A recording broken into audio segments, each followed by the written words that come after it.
अब एक आरोप जो आपके ऊपर विपक्ष लगाता है वो ये है कि आपके जितने भी फैसले हैं उनमें धर्म, आध्यात्म और हिंदुत्व वो डोमिनेट करता हुआ दिखाई देता है, वो एजेंडा ज़्यादा दिखाई देता है। मैं एक लिस्ट आपको पर सुनाता हूं जो सोशल मीडिया पे अक्सर वो लोग वायरल करते हैं। लाउडस्पीकर पर पाबंदी, खुले में मांस की बिक्री पर रोक, पहली बार कृष्ण जन्मोत्सव को सरकारी तौर पर मनाया गया, विक्रमादित्य ऐप, उज्जैन में वैदिक घड़ी, हर तहसील में गीता भवन, राम पथ की तर्ज पर कृष्ण पथ। लोग पूछ रहे हैं कि क्या इन फैसलों के बाद एमपी नंबर 1 राज्य बन जाएगा? आप सब माल को इकट्ठा मत करो सारी चीज़ अलग अलग है। ठीक।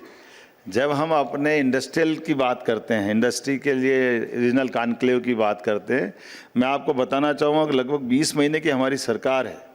मेरा सरकार के माध्यम से सर्वाधिक समय कहीं गया है तो हमारे युवाओं को रोजगार दिलाने के लिए इंडस्ट्री के लिए गया, ये पक्की बात बताओ। उसमें सर्वाधिक रूप से हमारे कैंपस में आईटी पार्क खड़े कराना, अलग अलग प्रकार के एमएसएमई, हैवी इंडस्ट्री, लघु कुटीर उद्योग, सभी प्रकार के उद्योगों को बढ़ावा दिला रहे हैं। लेकिन जो आपने दूसरी बात कही, अब आप मुझे बताओ कि अगर मैं डेसिमल से वॉल्यूम को सुप्रीम कोर्ट के निर्देश के आधार पर कंट्रोल करने की बात करता हूँ तो लाउड स्पीकर कहीं भी लगे हो, उनको अगर कंट्रोल करना है तो और किसी को बुरा लगता हो तो 10 बार लगे।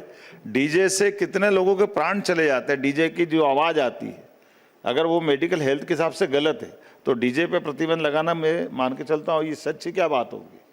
लेकिन बैंड को प्रोत्साहन भी तो दे रहे हैं। आप ये भी देखो, आपकी संकट क्या हुआ कि पता नहीं कहाँ नेगेटिव लिस्ट बनाने आप बैठ गए, पॉजिटिव बैठते तो मज़ा आता, मैं बहुत सारे आइटम आपको दे देता। हमारे यहाँ इस राज्य के अंदर स्टेट के टाइम सारे जिलों में पुलिस बैंड हुआ करते थे, लेकिन धीरे धीरे करते करते पुलिस बैंड की स्थिति ये बन गई कि 55 जिलों में 5 जगह भी पुलिस बैंड नहीं बचे थे। मुझे गर्व है कि हमने पूरे प्रदेश के सभी, जिसके कारण से 15 अगस्त 26 जनवरी के दिन जब मार्च पास्ट होता है या पुलिस की ड्रिल होती है तो पुलिस बैंड नहीं थे।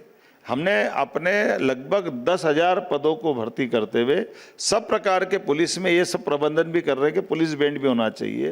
ये एक तरह से वाद्य को प्रोत्साहन देने की पद्धति भी है। और इतना ही नहीं, अब आपने कहा खुले में मांस, तो सबको मालूम फूड सेफ्टी नियम के बाद आप खुले में बेच ही नहीं सकते। तो जब हमारी सब्जी भाजी नहीं बिक रही तो कोई कैसे बेच सकता है? ये उल्टा पुल्टा काम, वो तो रोकना ही पड़ेगा। उसमें क्या गलत है? रोकना चाहिए कि नहीं रोकना चाहिए, बताओ भैया। लेकिन आप जब इतना काम कर रहे हैं तो फिर कांग्रेस ये क्यों कहती है कि आप मध्य प्रदेश को 200 साल पीछे ले गए हैं?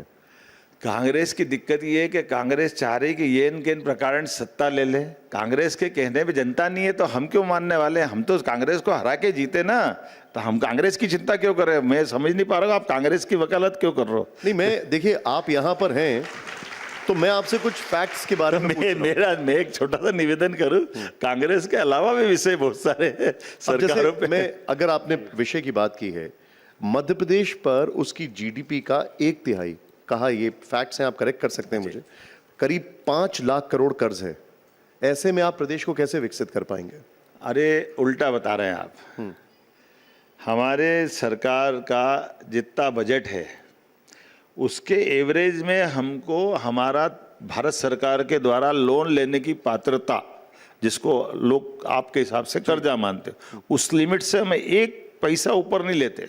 जो लिमिट है, आप तो कभी इनकम टैक्स की बैलेंस शीट आप भी अपनी भी बनाते होगे, तो हमेशा हमको खर्च आय व्यय में बराबरी रखना पड़ती है। वो हमारी मजबूरी है। लेकिन आपको आंकड़ा बता सकता हूँ मैं अपने स्तर पे कि जो हमारी ग्रोथ है वो हर साल 16% की ग्रोथ से जा रही है। तो 16% की ग्रोथ के आधार पर जो 2 लाख या 3,21,000 रुपये से हमारा बजट चालू हुआ, वो हमने इसी साल 4,21,000 का करा है। हर साल 16% बढ़ाते जा रहा है। तो हमारी सरकार कोई खर्चा कम नहीं कर रही, कोई योजना बंद नहीं कर रही, लेकिन अगर अपनी स्पीड बढ़ा करके 5 साल में जीडीपी डबल करना चाहती है तो हमको टारगेट तो बड़े लेना पड़ेंगे। इसलिए ये सारे प्रकार के जो खर्च हो सकते हैं, सही खर्च, उनको प्रोत्साहन दे रहे हैं। नहीं, लेकिन जो बेसिक पैरामीटर्स हैं डेवलपमेंटल के, डेवलपमेंट सारे पूरे कर रहे हैं। मैं आपसे कुछ पूछ रहा हूं और ये आपके ऊपर विपक्ष की तरफ से एक फैक्ट्स हैं, आप मुझे बताइएगा, करेक्ट करिए। ये कहता है विपक्ष की विदेशी निवेश में मध्य प्रदेश 15वें नंबर पर है, न्यूट्रिशन ट्रैकर ऐप के मुताबिक एमपी के 55 में से 50 जिले आज आपने समाचार पत्र देखे क्या? आप मुझे बताइए। आज में ये जो शिशु मृत्यु दर और ये हमारा जो पीछे का हमारा टैग लगा था, आज ही हम 17 अंक की छलांग से आगे बढ़े। ये हमारा अपना काम करने का तरीका है, ये हमारी अपनी स्पीड है।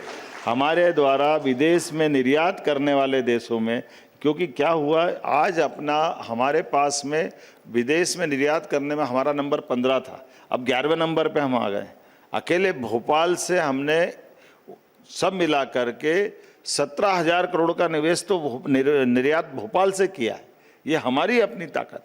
जहाँ तक निवेश की बात, आप विदेशी निवेश की बात करो, तो विदेशी निवेश की जो जरूरी पैरामीटर्स वो थोड़ा मैं आपको बताना चाहूँगा। जो आमतौर पर किसी भी प्रदेश के आसपास समुद्र के मार्ग से जुड़ा हो, या एयर कार्गो हो, या रेल मार्ग के अलावा किसी विदेश की सीमा से लगा हुआ भौगोलिक सीमा का राज्य हो, वहाँ पर एक तरह से विदेशी निवेश जल्दी आता है। हम मध्य में बैठे हैं, तो मध्य में आने के कारण से कुछ प्लस है, कुछ माइनस है। हमारा विदेशी निवेश आने में एकदम से वो उस तरह से नहीं आता, लेकिन हमारी पॉलिसियाँ इतनी आकर्षक है।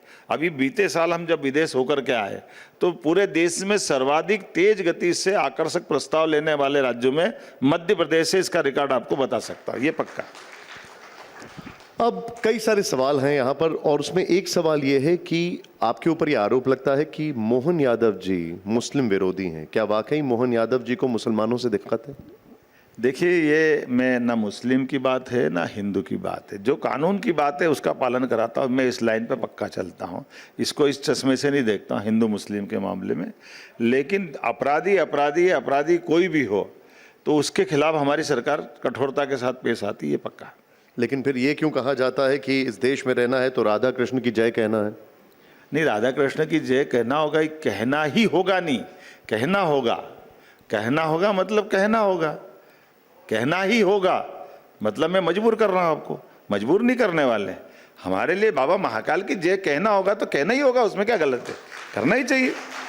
लेकिन आप नहीं कहोगे तो बाहर कर दूंगा, जेल में डाल दूंगा, ऐसा तो नहीं। तो ये थोड़ा संशोधन तो कर लो, ऐसा क्या? लेकिन जिन गाँव के नाम या जिन जगहों के नाम इस्लामिक हैं, उन्हें क्यों बदले जा रहे हैं? देखिए, अगर आप सरकार के पार्ट हो, सरकार के अंदर होते तो मेरी बात जल्दी समझ जाते कि कोई भी गांव के नाम रखने और बदलने के लिए एक प्रक्रिया है। गांव के लोगों ने कहा कि मेरे गांव में एक भी मौलाना नहीं है, उनका गांव शुद्ध हिंदू है। आदिकाल में पता नहीं कभी किसी ने कोई रखा होगा। उसकी पंचायत ने डिक्लेयर किया, उनके यहाँ प्रस्ताव पारित होकर आ गया, जिला पंचायत से आ गया। अब राज्य सरकार के माध्यम से नाम बदला जाएगा, तो उसमें मैं क्या करूं और आप क्या करोगे? नहीं तो फिर बदलना ही पड़ेगा ना। क्या वाकई में उस गांव का नाम लिखने में आपकी कलम अटकती थी? भाई, मैंने कहा कि आपकी भी अटक जाएगी। कोई अगर एक गांव में मौलाना नहीं तो आप कैसे लिखोगे मौलाना? कोई तो एक तो होना चाहिए, कोई भी नहीं तो रुकेगा ही सही। तो मैंने भी कहा कि भाई एक आधा तो कोई होना चाहिए ना, और कोई भी नहीं तो कैसे नाम लिख दे? तो ये तो स्वाभाविक बात है, उसका मैं मान के चलता हूँ कि मुझे इस बात के कहने में कोई गुरोज भी नहीं है। लेकिन ये जरूर है कि अगर कोई नहीं चाहता है, वहाँ से विरोध आ जाता है, तो हम लागू करने वाले नहीं। लेकिन अगर सब चाहते तो करना हमारा काम है। लेकिन अब तो ये विमर्श हो गया है, और ये विमर्श काफ़ी आगे आ रहा है कि अगर कोई ये सोचता है कि इस देश में इस्लाम नहीं रहेगा तो वो हिंदू नहीं हो सकता है। अरे, अभी आपने परम पूज्य मोहन राव भागवत जी का बयान नहीं सुना क्या? अभी कितनी अच्छी बात कही उन्होंने, उन्हीं का रेफरेंस है। उन्होंने कहा कि हमारे इस देश के अंदर जितने प्रेम से सारे धर्मों को लोग रहते हैं, ये दुनिया के सामने उदाहरण है। तो हमारे देश के अंदर जो देश को माने, विदेशी घुसपैठियों का विरोध करे, वो सारे देशभक्तों का अधिकार है। इससे अच्छी क्या बात है? हमारे यहाँ तो ये आप रसखान को सुनो ना, ताही अहिर की छोहरिया छछिया भर छाछ पे नाच नचावे, ये किसने लिखा? रसखान ने तो लिखा है। रही मन पानी राखिए बिन पानी सब सुन, पानी गए न उबरे मोती मानस चून। ये जो दोहे हैं, हमने तो पाठ्यक्रम के हिस्से में आपने भी पढ़े होंगे, हमने भी पढ़े होंगे। तो हम तो उस भावना से चलने वाले हैं। अशफाक उल्लाह खां को हम सब नमन करते, क्रांतिकारी होने के नाते उनने भूमिका अदा की। हमारे कैप्टन हमीद पाकिस्तान के साथ युद्ध में पेटन टैंक के सामने अपनी छाती अड़ा करके देश का मान सम्मान बढ़ाया। हर वो देशभक्त, वो भले ही कोई भी धर्म का है, जिसकी जड़ें देश के साथ जुड़ी है, हम उसके साथ खड़े हैं, और जो देश के बाहर सोचता है उसको बाहर कर देंगे। लेकिन यही बात आप जो कह रहे हैं, यही बात तो उन्होंने कही है कि आक्रांताओं के नाम नहीं होने चाहिए। इस्लामिक नाम से क्या दिक्कत है? किसने कहा? मोहन जी ने, मोहन भागवत जी ने। नहीं, मैंने अभी मेरी बात करी है, जी, आप कृपा करके नहीं आपने उनका जिक्र किया नहीं, इसलिए मैंने मैं पूछ इसलिए रहा हूँ। उनको वो जो आपने मुस्लिम की बात कही उतने संदर्भ में लिया। तो फिर मुझे एक चीज बताइए, हैदरपुर से आपको क्या दिक्कत है? मैं यहाँ पे बताता हूँ। मैंने हैदरपुर का मुरादपुर से क्या दिक्कत है? इस्लाम खेड़ी, फतेहपुर से क्या दिक्कत है? डाबला हुसैनपुर को डाबला राम करने की क्या जरूरत है? भोपाल के पीर गेट को भवानीपुर करने की क्या जरूरत है? हमीदिया रोड का नाम बदलने की क्या जरूरत है? अरे मैं दोबारा बोल रहा हूँ कि ये पंचायतें हैं, जिले हैं, तहसील है, वहाँ की पंचायत ने प्रोसेस करके नाम पहुँचाए हैं और सर्वानुमति से पहुँचाए हैं, तो क्या मैं मना कर दूंगा? मुझे तो मानना ही पड़ेगा, मानना चाहिए भी सही। जो सबकी इच्छा वो तो करना ही पड़ेगा ना, उसमें क्या गलत है? हमारे लिए वही तो लाइन है, इसके अलावा क्या लाइन है? सरकार का मतलब सहानुभूति के साथ सर्वानुमति बात को मुकाम तक पहुँचाने का है। इसमें कोई किसी को नीचा ऊंचा देखने की जरूरत नहीं। अच्छा, शहरों का नाम बदल दिया ये तो ठीक है, लेकिन अब वो आपके ऊपर ये आरोप लग रहा है कि अब जो बेरोजगार युवक है उनका भी नाम बदल दिया जा रहा है, उनको कहा जा रहा है आकांक्षी युवा। मैं समझ नहीं पा रहा हूँ कि कौन से आकांक्षी युवक की आप बात कर रहे हो। आकांक्षी ब्लॉक है, आकांक्षी जिले हैं, और जिनको अपना स्वयं का रोजगार खड़ा करना है। मैं अपने राज्य के अंदर सरकार के माध्यम से जो शासन की योजना है माननीय मोदी जी की और हमारी, उसका लाभ नीचे से नीचे तक के प्रत्येक युवा को दिलाना चाहता हूं, तो वो रोजगार देने वाला बने। इसमें क्या गलत है? दिलाना चाहिए कि नहीं दिलाना चाहिए? हमारे युवा रोजगार की लाइन में खड़े रहे, उसके बजाय वो रोजगार देने वाले बन जाए, तो ये उस परंपरा का नाम है। हमने कहा कि आकांक्षी, जो कौन अपना रोजगार खड़ा करना चाहता है। आपकी जानकारी के लिए बता दूं, हमारी सरकार ने और उसमें आगे एक नई पॉलिसी बनाई है। हमने कहा कि जो मशीन आधारित उद्योग लगाना चाहते हैं, तो मशीन से तो वो अपनी केवल कमाई करेंगे, हमारे बाकी लोगों को रोजगार नहीं देंगे, तो उसको हमने टैक्स से छूट नहीं दी है, लेकिन उससे पूंजी भी ज़्यादा ले रहे हैं। लेकिन जो लोग रोजगार देना चाहते हैं, मान लो आप कोई इंडस्ट्री खड़ी करोगे और आपकी इंडस्ट्री में आप 1000 लोगों को, 2000 लोगों को रोजगार दिलाने के लिए उस तरह से कोई रेडीमेड गारमेंट्स की फैक्ट्री खड़ी करोगे, तो सरकार प्रति लेबर, प्रति युवक युवती जो भी वहाँ रहेंगे, उनको 5000 रुपया महीना 10 साल तक सरकार देगी। हमारी पॉलिसी है रोजगार दिलाने वालों के लोगों के लिए। लेकिन इससे अखिलेश यादव जी को काफी दिक्कत है। वो कह रहे हैं कि आप मुद्दा भटका रहे हैं और आप बेरोजगारों की मदद नहीं कर पा रहे हैं, इसलिए आप नाम बदल रहे हैं। आकांक्षी युवा कह रहे हैं। मेरे राज्य में तो कोई मेरे को दिख नहीं रही आपत्ति। अब आपको मिला हो तो मुझे जानकारी नहीं है, लेकिन हमारी सरकार प्रतिबद्ध है हमारे युवाओं को रोजगार दिलाने के लिए। उसकी दुनिया की किसी ताकत से टकराने की हिम्मत हमारी है, ये पक्की बात बता सकता। हमारे लोगों के हितों के लिए, बेरोजगार लोगों को काम दिलाने के लिए, गरीबों की गरीबी दूर करने के लिए जो भी लगेगा वो हम सब कुछ करने को तैयार। एक बड़ा फैसला हुआ ओबीसी आरक्षण पर, जिसे आपने 14 से बढ़ाकर 27 कर दिया। कांग्रेस इसे आपकी अपनी जीत बता रही है और वो कह रही है कि ये फैसला कमलनाथ सरकार में हुआ था। उनका ये कहना है ये उनकी जीत है और आपने ये फैसला उनके दबाव में लिया। देखिए, हमने विधानसभा में भी कहा, अभी सर्वदलीय बैठक बुला करके भी सब लोगों के साथ कहा कि हमारी सरकार माननीय मोदी जी के उस ध्येय वाक्य के आधार पर चलती है जो सबका साथ, सबका विकास, सबका विश्वास, सबका प्रयास उस पर निर्भर करती है। और स्वाभाविक रूप से जब हम सबका साथ, सबका विकास की बात करेंगे तो ओबीसी भी होगा, एससी भी होगा, एसटी भी होगा, और बल्कि 10% जनरल वर्ग का भी होगा। तो सभी वर्गों की चिंता कर रहे हैं। तो 27% पे अगर कांग्रेस ने कहा तो हम भी कह रहे हैं ना 27 पे हम कह रहे, तो उनकी घबराहट क्यों आ रही है? उनको हमने मना तो नहीं किया है, हमने यूनानिमस कहा कि भाई अगर 27% आप और हम कह रहे हैं तो हम और आपके अलावा भी जो दल है उनको भी बिठाते हैं, उनके साथ बात कर ले। तो जितने भी प्रकार के जो भी आरक्षण है, उन आरक्षणों के प्रति सरकार प्रतिबद्ध है, उसमें कोई शंका नहीं। लेकिन मोहन जी, यहाँ पर एक इशू आता है, चाहे वो बात महाराष्ट्र की हो, बिहार की हो या किसी भी स्टेट की हो, सरकारें फैसला लेती हैं आरक्षण पर, फिर वो मामला अदालत में अटक जाता है। अदालत कहती है 50वीं सदी के तो ऊपर हो ही नहीं सकता आरक्षण। ये एक डेडलॉक है। आपने मोदी जी के काम करने का तरीका नहीं देखा। अदालत ने तो 3 तलाक का फैसला कर दिया था 40 साल पहले। किसने बदला था? ये कांग्रेस ने ही बदला था ना, राजीव गांधी की सरकार थी ना। शाबानो केस में बदला था। सावानो प्रकरण इंदौर हाईकोर्ट का ही था। तो कांग्रेस किस मुंह से कहेगी? कांग्रेस ने तो सावानो प्रकरण को जो कोर्ट ने डिसाइड किया उसको भी बदलने का कलंक उनके माथे पे था। आप बताओ, वो बहन बेटी मुस्लिम समाज की भले ही क्यों न हो, हमारी भी बहन अगर रे किसी के घर में शादी करके जाएगी, 2-4 साल बाद एक आध बच्चा हो जाए, उसको तलाक करके घर से बाहर कर दे, उसकी जिंदगी नर्क हो जाती है, उसकी कौन आंसू पूछेगा? मुझे इस बात का गर्व है कि मोदी जी ने 40 साल पुराना उस कलंक को भी बदल करके लागू कराने का काम किया। यह मोदी जी की भावना।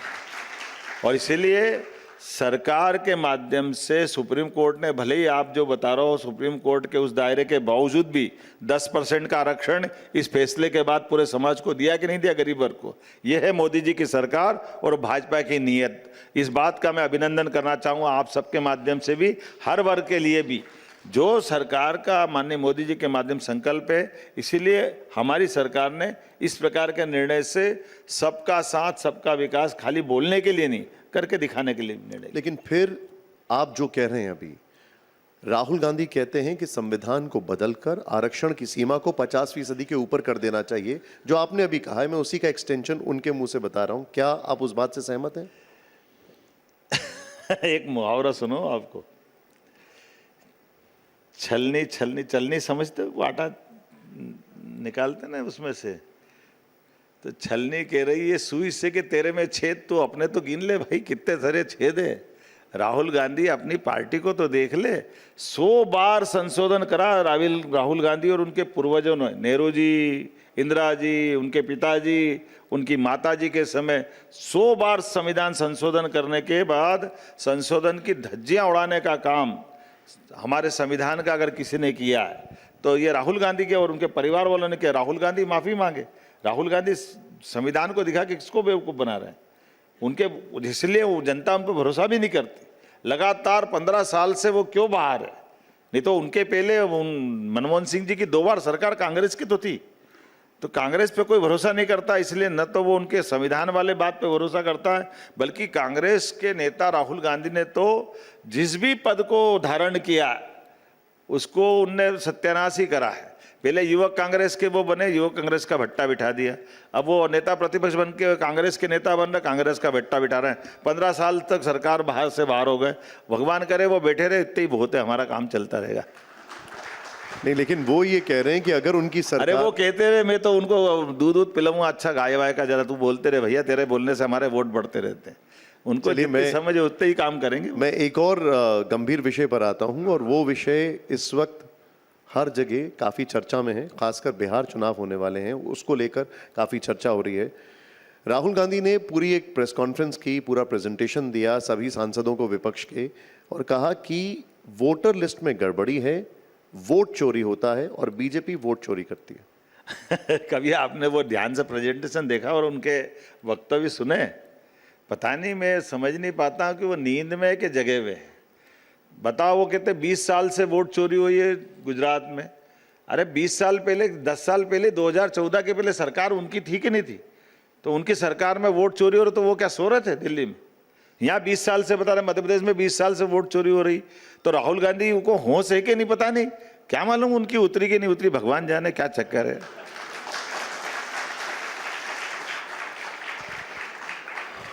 उन्होंने एक सबूत दिखाया, और ये सबूत था महादेवपुरा असेंबली का, और सबूत में दावा आप बताओ, वो महादेवपुरा कौन सी सरकार का है, किस राज्य का है?